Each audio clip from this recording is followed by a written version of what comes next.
strahlende Haut, kräftige Haare und ein superstarkes Immunsystem. Das sind einige der Versprechen, mit denen spezielle Vitamingummibärchen beworben werden. Aber wie kommen sie an? Das ist alles Humbug. Wenn man Süßigkeiten mit Gesundheit und Wohlbefinden verbindet, finde ich ein falscher Weg. Wenn man sich gesund ernährt, dann kann man mal ein Gummibärchen so essen, aber ich brauche jetzt kein Gummibärchen mit Anti-Aging, glaube ich. Ich würde es kaufen, warum nicht? Weil dann die Vitamine auch die Kinder vielleicht eher essen. Oder auch wir. So, wupp, ist ein Gummibärchen ja eher im Mund als dann doch die Vitamine, die wir dann auf dem Teller benötigen. Also mit meinen Söhnen würde ich Zoff machen, wenn sie meinen Enkeln sowas anbieten würden. Denn eigentlich sind Gummibärchen Süßigkeiten, aber sie werden mittlerweile auch als Nahrungsergänzungsmittel angeboten. Sie enthalten verschiedene Vitamine und Mineralstoffe für unterschiedliche Bedürfnisse. Scheinbar also echte Wundergummibärchen. Aber sind die wirklich so gesund? Das wollen wir von der Pharmazeutin Mona Abdel-Tawwab wissen. Fangen wir mit den Biotinbärchen für Haut und Haare an. Zink enthalten sie, aber sie enthalten vor allem sehr, sehr große Mengen an Biotin. Und Biotin, das ist ein spezielles Haut- und Haarvitamin, wird auch oft Vitamin H genannt. Dieses Vitamin spielt in der Tat eine sehr, sehr große Rolle in der Erhaltung der Funktion von Haut und Nägel und Haare. Allerdings brauchen wir gar nicht so viel, wie in diesen Gummibärchen enthalten ist.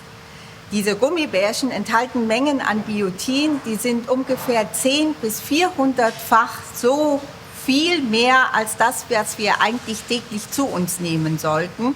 Und was macht der Körper dann mit so viel Biotin? Der kann es nicht verwerten. Es handelt sich hier um wasserlösliche Substanzen und er scheidet es aus mit dem Urin. Viel hilft also nicht viel. Und weiter? Die Wirkung dieser Gummibärchen in Bezug auf eine Verbesserung der Haar-, Haut- und Nagelstruktur ist auch äußerst fragwürdig. Also die wissenschaftliche Lage ist hier sehr, sehr dünn. Die Gefahr einer Überdosierung von Nahrungsergänzungsmitteln durch sogenannte Gesundheitsgummibärchen, das sehen auch Ernährungsmediziner. Denn im Gegensatz zu Medikamenten gibt es hier keine Höchstgrenzen für bestimmte Inhaltsstoffe. Deshalb gilt: Ich denke, es ist sinnvoll, das immer mit dem Hausarzt auch zu besprechen, ob sich das verträgt oder ob es überhaupt sinnvoll ist. Jetzt diese Stoffe über Gummibärchen zuzuführen, klingt jetzt erstmal ganz charmant, würde vielleicht die Einnahmetreue der Patienten fördern, weil es leckerer ist. Auf der anderen Seite sind Gummibärchen ja per se nicht das gesündeste Lebensmittel. Zumal der Naschfaktor wahrscheinlich dazu verleitet, mehr davon zu essen. Neben Biotin-Gummibärchen gibt es auch spezielle Fruchtgummis fürs Immunsystem. Wer damit seine Gesundheit unterstützen möchte, der muss etwas tiefer in die Tasche greifen. 180 Gramm der Vitaminnascherei kosten knapp 30 €. Lohnt sich das? Wissenschaftlich ist es nicht belegt, dass die Zufuhr von Vitamin C und Zink tatsächlich die Häufigkeit von Krankheiten reduzieren kann. Und wer sich gesund und ausgewogen ernährt, braucht auch keine Nahrungsergänzungsmittel. Wir haben in Mitteleuropa ganz wenig Probleme mit Nährstoffmangelsituationen, wenn nicht eine chronische Erkrankung vorliegt. Also wir sind eigentlich eher ein bisschen überernährt und haben eigentlich auch von den Lebensmitteln, von der Lebensmittelverfügbarkeit alle Möglichkeiten im Supermarkt uns ganzjährig ausgewogen und ausreichend zu ernähren. Anti-Aging-Bärchen gibt es übrigens auch. Wirkt vielleicht der Kollagenbooster zum Naschen gegen die Falten? Es gibt nur sehr, sehr wenige wissenschaftliche Studien an einer sehr kleinen Anzahl von Probanden, die belegen, dass die externe Zufuhr von Kollagen und Hyaluronsäure tatsächlich die Faltentiefe reduzieren kann und auch die Haut elastischer machen kann. Also auch die Wirkung von Anti-Aging-Gummibärchen ist noch nicht ausreichend bewiesen. Schönen guten Abend. Dorothee Kujat, Ernährungsmedizinerin aus Frankfurt. Herzlich willkommen. Guten Abend. So, jetzt haben wir im Beitrag ja lauter Bärchen für Erwachsene gesehen, sind ja auch verlockend für Kinder. Könnte das gefährlich werden, wenn die in die Hände kriegen? Also zum Beispiel hier so Anti-Aging-Gummibärchen ist jetzt für Kinder auch nicht sinnvoll.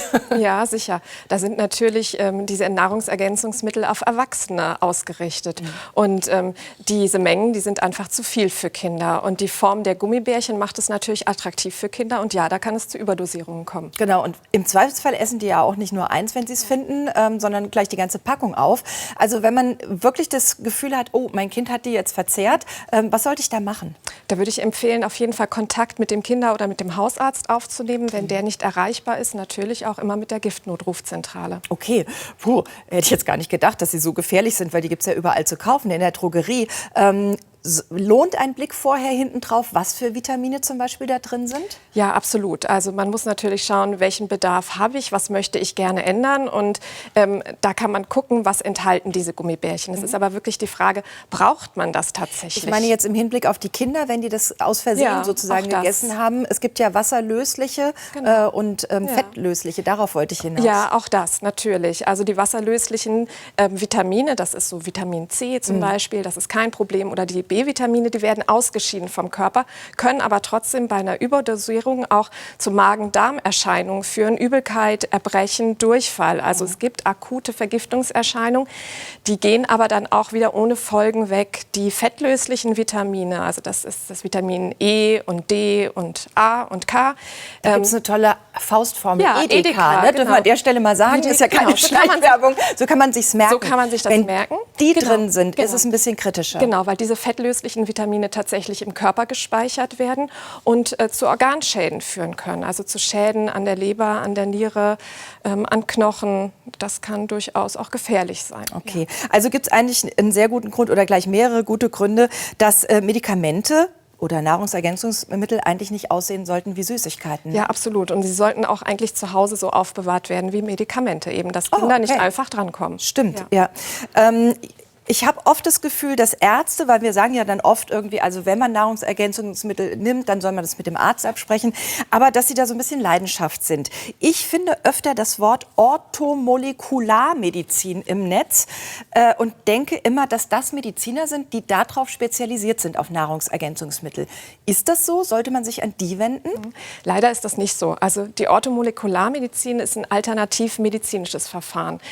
Es gibt keine naturwissenschaftlichen Belege, dass das funktioniert. Sie basiert darauf, dass hochdosiert Vitamine, Mineralstoffe, Spurenelemente und auch Fettsäuren zugeführt werden von demjenigen Heilpraktiker oder auch manche Ärzte machen das, um Krankheiten zu heilen oder zu vermeiden. Es gibt da aber keinen Nutzenbeleg dafür und ganz im Gegenteil, es werden sehr hohe Mengen zugeführt mit der Gefahr, dass es eben auch eine Überdosierung und Folgeschäden gibt. Krass, und das klingt so wissenschaftlich. Gut, dass wir das mal geklärt haben. Noch ganz kurz, weil wir es einfach nicht oft genug sagen können. Was ist die Basis für eine gesunde, ausgewogene Ernährung, sodass wir eigentlich gar nichts weiter brauchen? Ja, das ist möglichst viel frische Sachen zu verzehren.